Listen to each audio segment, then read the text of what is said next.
நீங்கள் பார்த்துக் கொண்டிருப்பது உங்கள் ஜெயம் டிவி. தீராத பிரச்சனைகளை தீர்க்கும் கீழப்பாவூர் நரசிம்மர் பெருமாள் ஆலயம்தான். தமிழகத்தில் எத்தனையோ நரசிம்மர் ஆலயம் இருந்தாலும் 16 திருக்கரங்களுடன் மிகவும் பிரம்மாண்டமாக காட்சி தருகின்ற சக்தி வாய்ந்த கோவில்தான் கீழப்பாவூர் நரசிம்மர் ஆலயம். இந்தியாவில் உள்ள நரசிம்மர் ஆலயங்களில் மிகவும் அபூர்வமானதும் பல்வேறு தனி சிறப்புகள் வாய்ந்ததும் கீழப்பாவூர் நரசிம்மர் ஆலயம்தான். சிம்மமுகனே நரசிம்மமுகனே, சிம்மமுகனே நரசிம்மமுகனே, கண்ணிலே உன் முகம். ஸ்தலம், மூர்த்தி, தீர்த்தம் மட்டுமின்றி பல்வேறு சிறப்புகளை பெற்றதுதான் கீழப்பாவூர் நரசிம்மர் ஆலயம்.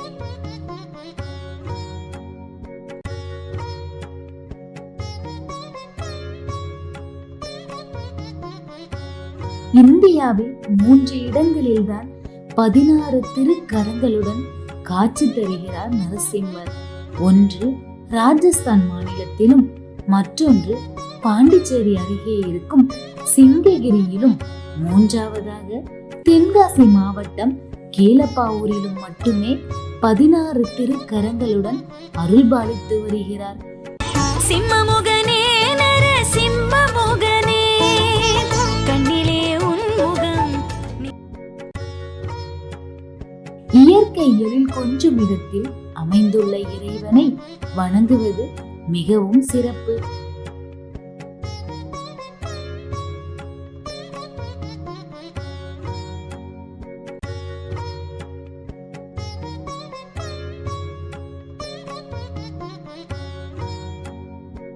மிகப்பெரிய பிரம்மாண்டமான நரசிம்மர் தீர்த்தம் மற்றும் கோவில் அருகே அமைந்துள்ள பெரிய குளம் ஒன்றும் காண்போரை வியக்க வைக்கிறது.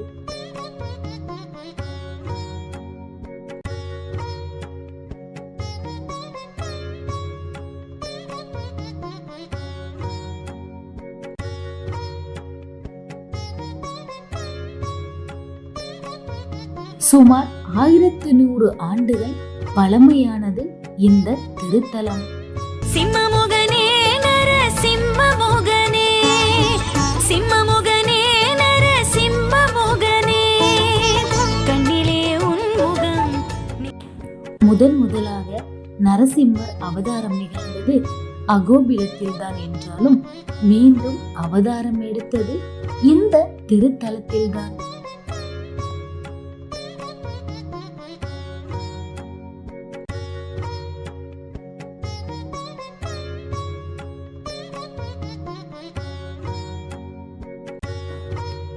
இத்திருத்தலத்தின் தல வரலாறு. நரசிம்மம் மகாவிஷ்ணுவின் 4வது அவதாரமாகும். பவனாசினி நதிக்கரையில் மகாவிஷ்ணு நரசிம்மராக அவதாரம் எடுத்தார். பிரகலாதன் என்ற பக்தனுக்காகவே நரசிம்ம அவதாரம் நிகழ்ந்தது. நரசிம்ம அவதாரம் நிகழ்ந்து பூமியில் நீடித்திருந்தது வெறும் 2 நாளில் மட்டுமே. நரசிம்ம அவதாரத்தை காண காசியப்பர், நாரதர், வருணன், சுகேச முனிவர் விருப்பம் கொண்டு மகாவிஷ்ணுவை நோக்கி கடும் தவம் இருந்ததால் இத்திருத்தலத்தில் மீண்டும் காட்சி தந்து இங்கேயே தங்கிவிட்டார்.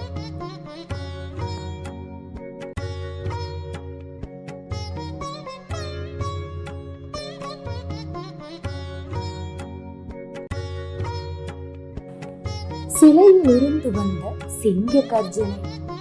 நரசிம்மர் நிரந்தரமாக குடிகொண்டு விட்டதன் எதிரொலியாக தினமும் சாயரட்சி வேளையில் சிங்க கர்ஜனை ஒலித்துக் கொண்டே இருந்துள்ளது. இதனால் நரசிம்மர் ஆவேசமாக இருப்பதாக கருதிய பக்தர்கள் அவரது சந்நிதி முன்பு தெப்பக்குளம் ஏற்படுத்தியும் முறையாக பால், இளநீர் அபிஷேகம் செய்தும் வழிபட தொடங்கினர். சிங்க கர்ஜனையும் நின்றுவிட்டது. சுமார் 300 ஆண்டுகளுக்கு முன்பு வரை இந்த சிங்க கர்ஜனையை இப்பகுதி வாழ் மக்கள் கேட்டு வந்துள்ளனர் என்பது குறிப்பிடத்தக்கது.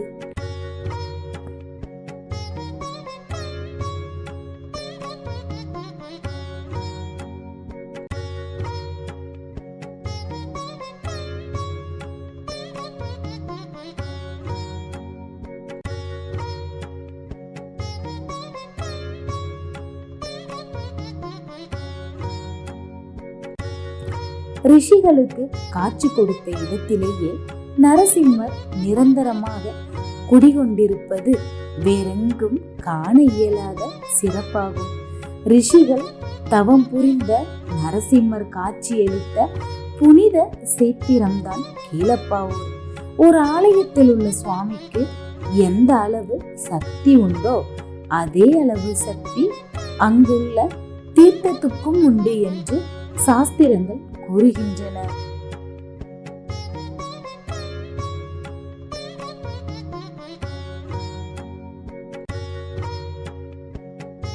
எனவே இங்கு சுவாதி, திருவோணம், பிரதோஷம், வளர்புரை சதுர்த்தி, செவ்வாய், சனி ஆகிய நாட்களில் தீர்த்தவள வழிபாடும் நடக்கிறது.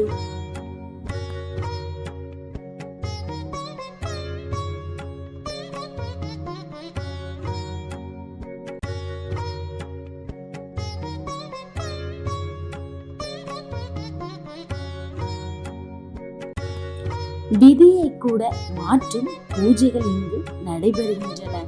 சுவாதி பூஜை இங்கு மிகவும் சிறப்பானது. ஒவ்வொரு மாதமும் சுவாதி நட்சத்திரத்தன்று 16 வகையான மூலிகை ஹோமம் உட்பட ஐவகை ஹோமமும் தொடர்ந்து பால், இளநீர், திரவிய பொடிகளால் சிறப்பு அபிஷேக ஆராதனைகளும் நடைபெறுகின்றன. சுவாதி பூஜையில் தொடர்ந்து கலந்து கொண்டால் கடன் தொல்லை நீங்கி செல்வம் சேரும், வியாபாரம் பெருகும், திருமண தடை அகலும், நீதிமன்ற வழக்குகள் எல்லாம் முடிவு பெறும், நீண்ட கால நோய்களும் தீரும். கடன் தொல்லை நீங்க இங்கு வந்து பரிகாரமும் செய்து கொள்ளலாம். சிம்மமுகனே நரசிம்மமுகனே, சிம்மமுகனே நரசிம்மமுகனே, கண்ணிலே உன் முகம்.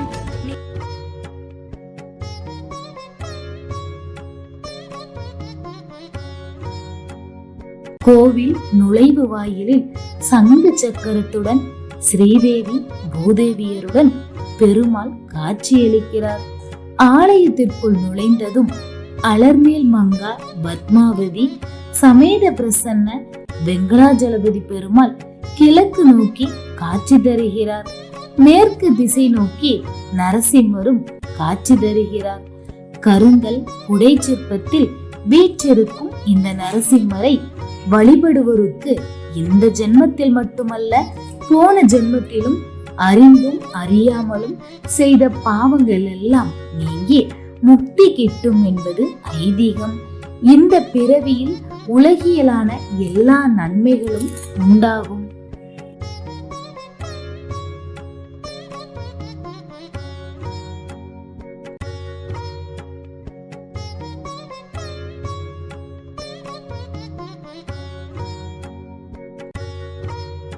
இத்திருத்தலத்தை வழிபடும் முறை: நரசிம்மர் தீர்த்தத்தை தலையில் தெளித்து கொண்டு பிறகு கன்னி மூல கணபதியை வணங்கி வெங்கடாச்சலபதி நரசிம்மரை 16 முறை பிரதட்சணமாக வலம் வந்து வழிபாடு செய்து அருகிலுள்ள வாலி பூஜை செய்து சிவகாமி அம்மாள் சமேத திருவாலீஸ்வரரை வணங்கினால்தான் சுஸ்திர வழிபாடு நிறைவு பெற்று முழு பலனும் நமக்கு கிட்டும்.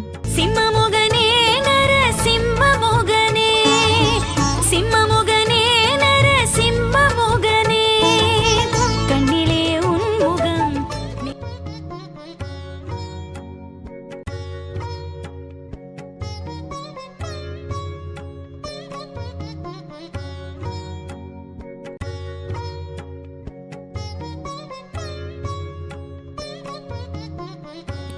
இத்திருத்தலமானது தென்காசி திருநெல்வேலி நெடுஞ்சாலையில் உள்ள பாவூர் சத்திரத்திலிருந்து 2 கிலோமீட்டர் அருகில் உள்ளது. தென்காசி மாவட்டம் ஆலங்குளம் தாலுகா கீழப்பாவூர் கிராமத்தில் 16 திருக்கரங்குனை எழுந்தருளியுள்ள ஸ்ரீ நரசிம்மர் ரிஷிகளுடைய பிரார்த்தனைகளுக்காக மீண்டும் காட்சி கொடுக்கப்பட்ட ஸ்தலம். காஷ்யப மகரிஷி வருணன் சுகோஷணன் மகாவிஷ்ணுவோட பிரார்த்தனை எங்களுக்கு அந்த அவதாரத்தை காண வேண்டும் என்று.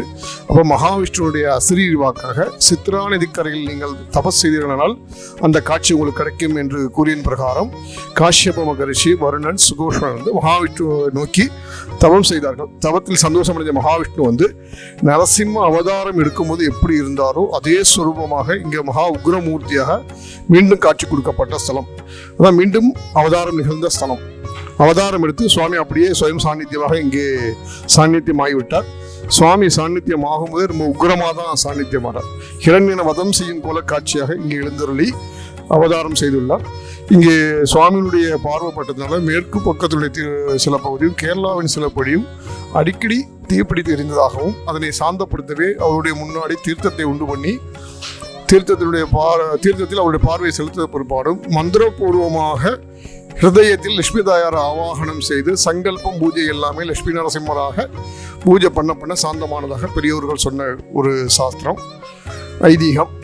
அப்படி உக்ரமாக இருக்கக்கூடிய காலகட்டத்தில் அந்த அவதார வேலையில் சாயரக்ஷ வேலையில் சிங்க கர்ஜனை எல்லாம் கேட்டிருக்கு. அவ்வளோ உக்ரமாக இருந்திருக்கார். இந்த தீர்த்தத்தை அவருக்கு அபிஷேகம் செய்த பிற்பாடும் லட்சுமி நரசிம்மராக ஆராதனை செய்ததுக்கு பிற்பாடுமே சாந்தமானதாக பெரியவர்கள் செய்த செய்தி. கல்வெட்டு கூறக்கூடிய செய்தி என்னவென்றால் மாரவர்மன் திரிவிக்ரம பாண்டியன் இத்திருக்கோவிலுக்கு நித்திய பூஜைகளுக்கு நிலங்கள் கொடுக்கப்பட்டதாக கல்வெட்டு செய்தி சுமார் 1100 ஆண்டுகள் பழமையானதாக கல்வெட்டு செய்தி கூறுகின்றது. நரசிம்மனுடைய அவதார நட்சத்திரம் சுவாதி நட்சத்திரம். அவதார பொழுது மாலை பொழுது ஆதலால் ஒவ்வொரு மாதமும் வரக்கூடிய சுவாதி நட்சத்திரத்தன்று மாலையில் 16 வகை மூலிகைகளால் மூலமந்திர ஹோமங்கள் தொடர்ந்து அபிஷேக ஆராதனைகள் தீர்த்தவலம் நடைபெறும். இங்கே இருக்கக்கூடிய தீர்த்தத்திற்கு கங்கா நர்மதா சம்யுக்த ஸ்ரீ நரசிம்ம புஷ்கரணி என்று பெயர். எல்லா இடங்கள்லையும் பார்த்தீங்கன்னா தீர்த்தம் ஈசான்யத்தில் தான் இருக்கும். இங்கே நரசிம்மர் மேற்க பார்க்க இருக்காரு. அவருக்கு முன்னாடி அவருடைய உக்கிரத்தை தணிக்கும் விதமாக தீர்த்த குளம் அமைந்திருப்பது தனி சிறப்பு. இந்த தீர்த்தத்தை தான் நம்ம அவருக்கு அபிஷேகம், இதில் தான் அவருக்கு நிவேத்தியம் பண்ணி வழிபாடு நடைபெற்று கொண்டிருக்கிறோம். சித்திரை மாதம் நரசிம்ம ஜெயந்தி நடைபெறும். வைகாசியில் வருஷாபிஷேக பூஜை நடைபெறும். புரட்டாசி மாதம் ஏகதின தீர்த்தவாரி உற்சவம் திருவோண நட்சத்திரத்திலிருந்து திருப்பதியில் என்று தீர்த்தவாரி நடைபெறும். அதே நாளில் இங்கும் இந்த தீர்த்த குளத்தில் தீர்த்தவாரி உற்சவம் நடைபெறும். மார்கழியில் வைகுண்ட ஏகாதசி பூஜை மிக சிறப்பாக நடைபெறும். கார்த்திகையில் அகல்விளக்கு தீபம் ஏற்றி வழிபாடு நடைபெறும்.